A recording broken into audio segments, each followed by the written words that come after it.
এই দৃশ্য কিনা শেষে আমাকে দেখতে হলো, কিন্তু তবু আমার খুব জানতে ইচ্ছে করছে বাচ্চারা থলি ভর্তি মোহর অলংকার সব ছড়াতে ছড়াতে যাচ্ছে কেন, আর গোপালের হাত দুটোই বা ঘাট থেকে বেরিয়ে দুদিকে ঝুলছে কেন?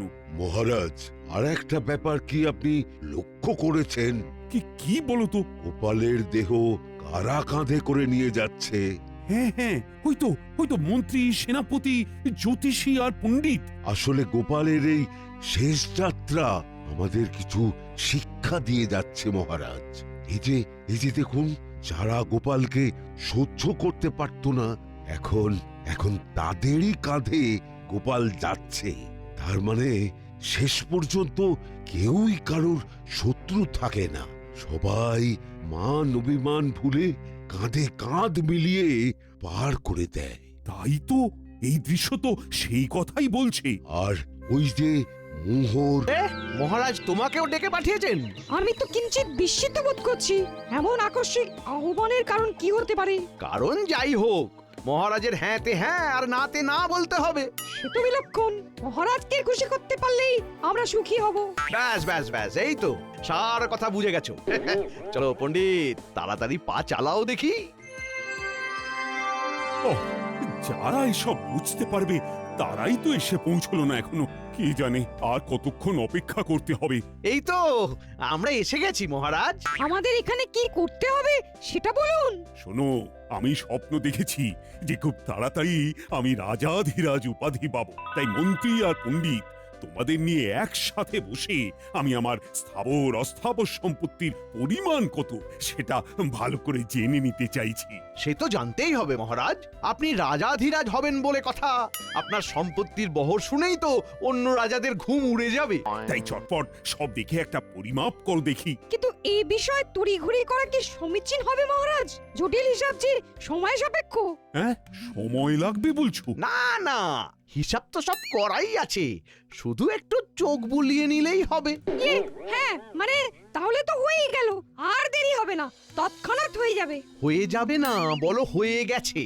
কোষাগারে সঞ্চিত আছে শত সহস্র মোহর, রাজস্ব বাবদ আরো 5 সহস্র মোহর এই আদায় হলো বলে। আয় ব্যয়ের হিসেব ছেড়ে স্থাবর সম্পত্তির দিকে দেখুন মহারাজ। কয়েক লক্ষ বিঘা জমি, প্রতি পরগনায় মহল, কোঠা বাড়ি, দিঘি, পুষ্করিণী। তাই নাকি? সব নথিপত্রে আছে বুঝি? এ তো কিছুই নয়, খুঁটিয়ে দেখলে আরো কত কি পাওয়া যাবে। অলংকার, গচ্ছিত সোনা, হীরা জহরতের হিসাব তো এখনো বলাই হয়নি। ও, তার মানে আমার আমলে শুধু কৃষ্ণনগরেরই উন্নতি হয়নি, তার সঙ্গে আমার ব্যক্তিগত আয়ও বেড়েছে। সাধে কি আর নবাব আপনাকে সমঝে চলে মহারাজ? মুর্শিদাবাদের নবাবের সমতুল্য যদি কেউ থাকে তবে তিনি হলেন মহারাজ কৃষ্ণচন্দ্র। সম্পদে ঐশ্বর্যে আপনি অতুলনীয় মহারাজ। বেশ বেশ, তবে শুধু এটুকুতেই আমি থেমে থাকতে চাই না, আরো অনেক সম্পদ চাই আমার। নিশ্চয়ই মহারাজ, আপনাকে যে এক এবং অদ্বিতীয় হতে হবে। তোমার বাকি হিসেবটাও করে ফেলো, তবে আমি তোমাদের পারিতোষিকের ব্যবস্থা করছি। আমরা তো তারই অপেক্ষা করছি। না মানে এই যে হিসাব করছি। মহারাজের জয় হোক। তবে আজও যেন মনে হচ্ছে মহারাজ একটু বেশি খুশি খুশি আছেন। কোনো সুসংবাদ আছে বুঝি? সংবাদ নয় গোপাল, বলো ঘোষণা। বেশ তো, কি ঘোষণা করবেন করুন মহারাজ। আমরাও না হয় আমাদের কর্ণযুগল সার্থক করি।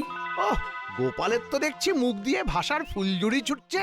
পণ্ডিতের টোলে নাম লিখিয়েছে বুঝি? সে যাই হোক, তবে একবার মহারাজের ঘোষণা শুনলেই সব ছোটাছুটি বন্ধ হয়ে যাবে। শোনো সবাই, আমি ঘোষণা করছি, শুধু বাহুবলে নয়, অর্থ বলেও আমি এখন নবাবকে টক্কর দিতে পারি। তাই নবাবের চোখ রাঙানিকে আর ভয় করব না। সে কি, এ আবার কেমন কথা? না না মহারাজ, নবাবকে একটু সামনে না চললে যে বিপদ হতে পারে। হ্যাঁ, কিচ্ছু হবে না, মহারাজ এখন নবাবের চোখে চোখ রেখে কথা বলতে পারেন। প্রয়োজন পড়লে পড়শি রাজ্য আক্রমণ করব আমি। মহারাজ যেন আজ একটু বেশি সাহসী হয়ে যাচ্ছেন। এমন মহারাজকে তো আগে কখনো দেখিনি। বলছিলাম কি মহারাজ, এতটা বাড়াবাড়ি না করাই ভালো। যার যতটুকু আছে তাই নিয়েই খুশি থাকা উচিত। মহারাজ যা ভালো বুঝেছেন তাই স্থির করেছেন, তোমাকে আর ওই বেশি জ্ঞান দিতে হবে না। সত্য সব সব বিষয়ে ফোরত না কাটলে যেন গোপালের ভাত হজম হয় না। আসলে মহারাজের বারবারন্ত শুনে গোপালের চোখ টাটাচ্ছে। গোপালের মতো সর্বহারা আর সম্পদের কি বুঝবে? আমিও তাই ভাবছি গোপাল, তুমি বরং নিজের চরকায় তেল দাও, আমার ব্যাপারে তোমাকে আর নাক গলাতে হবে না। যেমন বলবেন মহারাজ।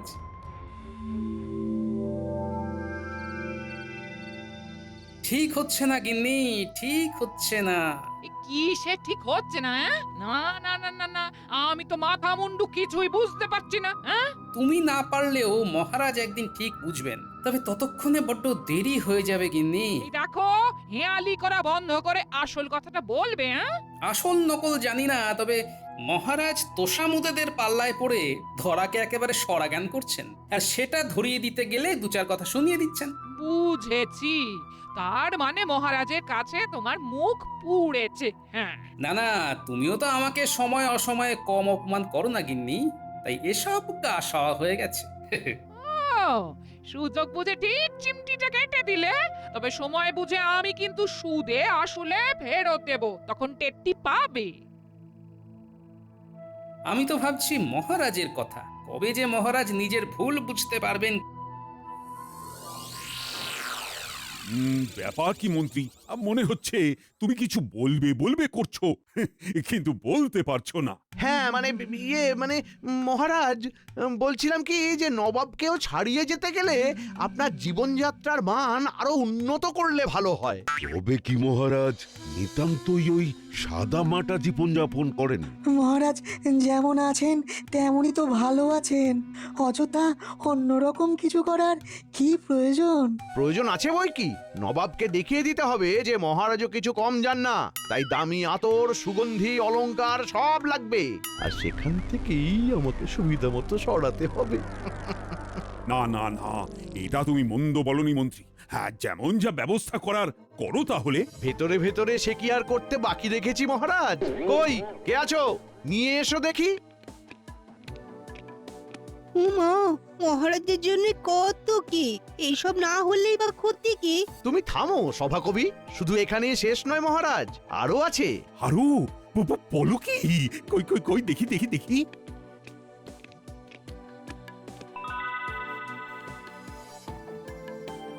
শুধু আপনার জন্য মহারাজ। না না, মন্ত্রী মশাইয়ের কাজে কোনো ত্রুটি নেই, সব ব্যবস্থা কেমন গুছিয়ে করেছেন। হ্যাঁ, সে কি আর এমনি এমনি করেছি, এই তালে যা হাতানোর তাও হাতিয়ে নিয়েছি। না, এবার যেন ভেতরে ভেতরে বেশ একটা উত্তেজনা বোধ করছি, মনটা একেবারে চনমন চনমন করছে। তোমরা কি দেখছো মহারাজ দিনকে দিন কেমন যেন পাল্টে যাচ্ছেন, কেমন যেন অন্যরকম। এই মহারাজ আমাদের অচেনা। মহারাজের হঠাৎ যে কি হলো ভাই, আর যেন তাল জ্ঞান নাই। কিন্তু এইভাবে চলতে থাকলে মহারাজ বড় কোনো বিপদে পড়বেন। কিন্তু সেটা তাকে বোঝাবে কে? বোঝাতে যদি কেউ পারতো তবে সে একমাত্র গোপাল, কিন্তু সেও তো এখন এইসব থেকে দূরে, ঘরে একা একা বসে। হ্যাঁ, যতই সে থাক দূরে, মহারাজের কথা ভেবে চলো না গিয়ে দেখি কি করে।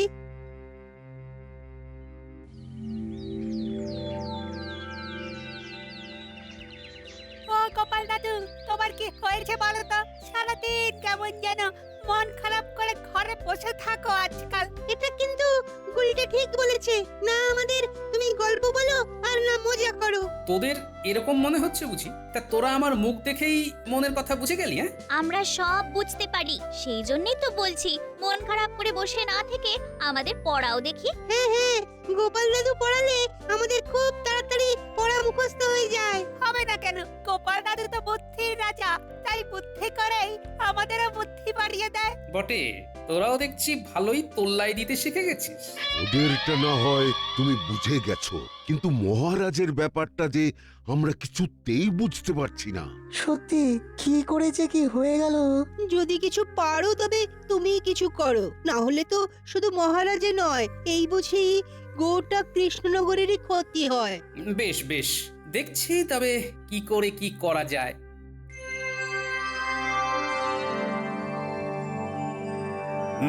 তারপর মন্ত্রী রাজস্ব আদায়ের কাজে হাত দিলে নাকি? না মহারাজ, এই তো দেব দেব করছি। দেব দেব না করে দিয়ে ফেলো, আর ফেলে রেখো না।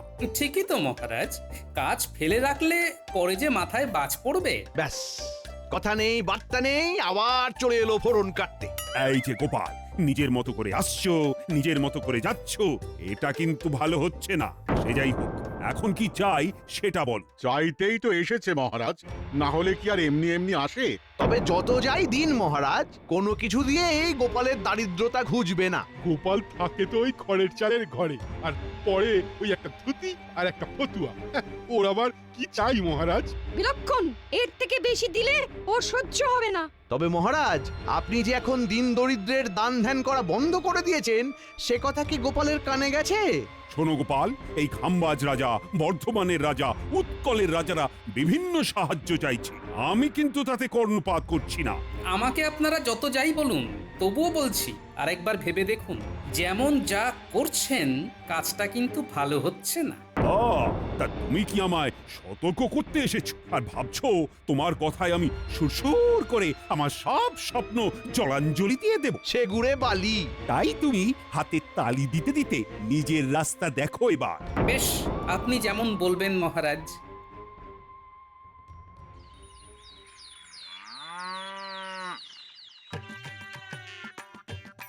এখানেই তো রেখেছিলাম, কোথায় যে গেল, কোথায় গেল? ঘরে ঢোকা থেকে কি সব ঘাটাঘাটি করতে শুরু করলে বলো তো? আর মোহরের থলিটা তো এখানেই কোথাও ছিল। দেখো তো গিন্নি, এদিক ওদিক কোথাও নজরে পড়ে কিনা।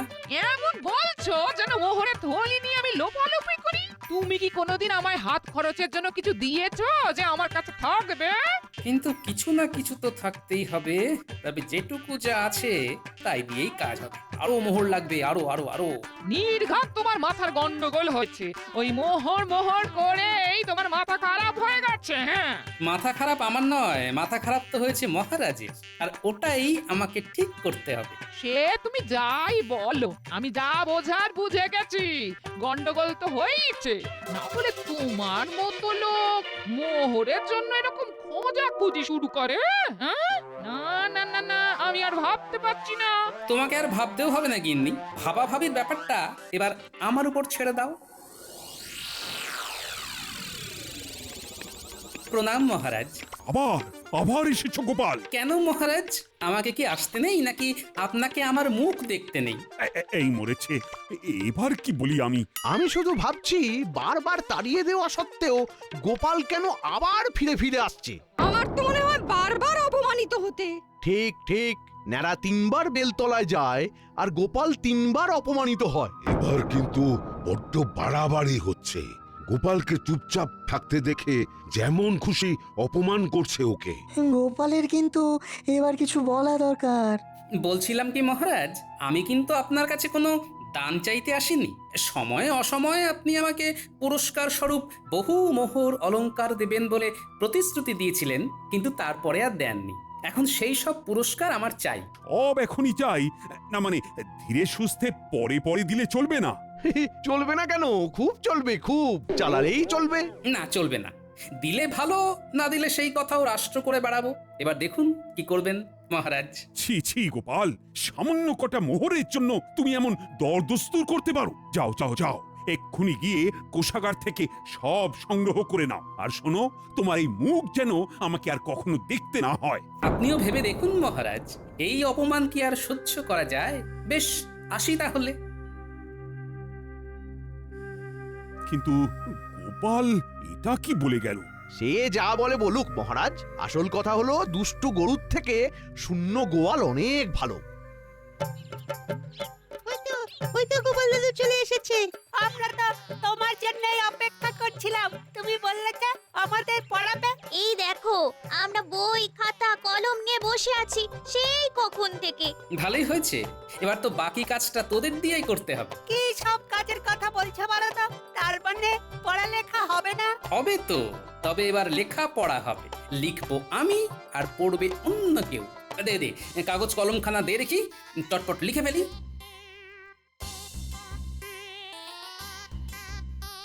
নে, এবার এই চিঠিখানা রাজবৈদ্যর হাতে তুলে দে গিয়ে, যা। আসুন একটা কথা তোদের কানে কানে বলি। কি বলছো কি গোপাল দাদু? দাদু যা বলছে ভেবে চিন্তেই বলছে নিশ্চয়ই। চল আমরা দাদুর কথা মতো কাজ করি।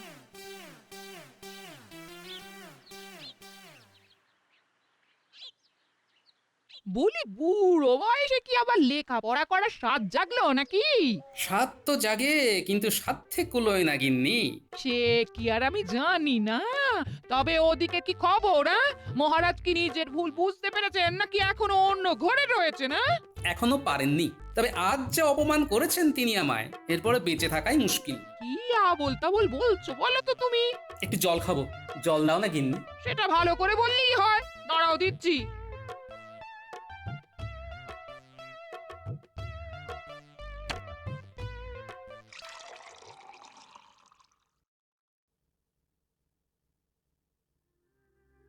ও মা গো, কি হলো গো? ও গো, কে কোথায় আছো গো? মানুষটা তো এক্ষুনি বসেছিল, তারপরে না না না, আমি বরং বৈদ্যকে ডেকে আনি গিয়ে।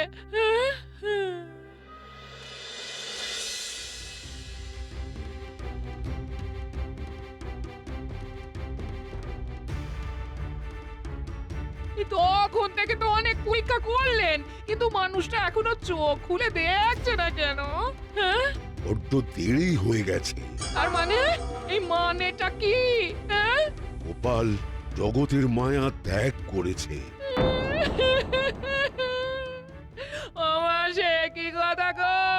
ও গো, আমার কি হবে? ও দাদু, দাদু ওঠো না গো। ও দাদু, একবার চোখ খুলে দেখো না। ও দাদু, দাদু, দাদু গো। এই যে তোমরা যাও, একটা কাজ করো, মহারাজকে গিয়ে এই খবরটা দিয়ে এসো এক্ষুনি। বাকি ব্যবস্থা আমি করছি না হয় ততক্ষণ। আজ সকাল থেকে মনটা যেন কেমন আনচান আনচান করছে। কেন মহারাজ, আপনি কি কোনো ব্যাপারে চিন্তিত? চিন্তা না, মানে হ্যাঁ হ্যাঁ, মানে চিন্তা তো একটা। আর চিন্তা করে কি হবে মহারাজ? যা হওয়ার তা তো হয়ে গেছে। গোপাল দাদু আর নেই মহারাজ। দাদু আমাদের ছেড়ে চলে গেছে। একবার শেষ দেখা দেখে আসবেন। হ্যাঁ, কি শুনলাম আমি? গোপাল আর নেই। এমনটা তো একটুও ভাবতে পারিনি। আজ কি দুর্যোগ নেমে এলো এখানে? গোপাল আর নেই, এমনও শুনতে হবে। আমার তো মনে হচ্ছে মহারাজের কাছে অপমানের জ্বালা সহ্য করতে না পেরেই গোপাল হৃদরোগে আক্রান্ত হয়েছে। না না না, ব্যাপারটা ভালো হলো না। চলো চলো, সবাই মিলে গোপালের বাড়ি যাই। হ্যাঁ হ্যাঁ হ্যাঁ, তাই চলুন মহারাজ। গোপাল আমাদের এতদিনের সাথী, গোপালের শেষ যাত্রায় আমরাই কাঁধ দেব না হয়।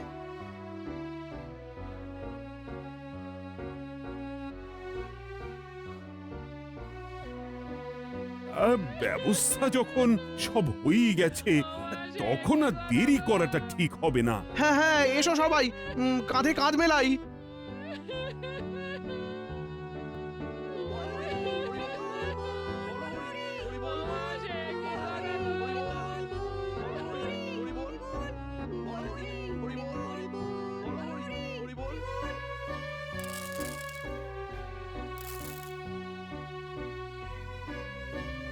ও, এই দৃশ্য কিনা শেষে আমাকে দেখতে হলো, কিন্তু তবু আমার খুব জানতে ইচ্ছে করছে, বাচ্চারা থলি ভর্তি মোহর অলংকার সব ছড়াতে ছড়াতে যাচ্ছে কেন?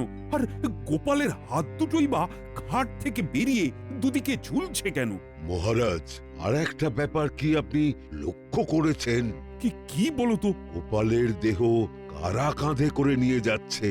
হ্যাঁ হ্যাঁ, হয়তো মন্ত্রী, সেনাপতি, জ্যোতিষী আর পণ্ডিত। আসলে গোপালের এই শেষ যাত্রা আমাদের কিছু শিক্ষা দিয়ে যাচ্ছে মহারাজ। এই যে দেখুন, যারা গোপালকে সহ্য করতে পারত না, এখন তাদেরই কাঁধে গোপাল যাচ্ছে। তার মানে শেষ পর্যন্ত কেউই কারোর শত্রু থাকে না, সবাই মান অভিমান ভুলে কাঁধে কাঁধ মিলিয়ে পার করে দেয়। তাই তো, এই দৃশ্য তো সেই কথাই বলছে। আর ওই যে মোহর আর অলংকার ছড়িয়ে যাচ্ছে, সেটাও বুঝিয়ে দেয় যে এই অর্থ, সমৃদ্ধি সবই ফেলে একসময় চলে যেতে হবে। কি ভীষণ সত্যি। দুটো খালি হাতও বুঝিয়ে দিচ্ছে খালি হাতেই আমরা সংসারে এসেছিলাম, আর খালি হাতেই আমাদের যেতে হবে। এই চরম সত্যিটা আমি আগে বুঝিনি। গোপাল, গোপাল, তুমি মরে গিয়ে আমাকে চরম শিক্ষা দিয়ে গেলে। ভগবান, কিন্তু এখন শিক্ষা পেলেও গোপাল তো আর ফিরবে না। কে বলেছে গোপাল ফিরবে না?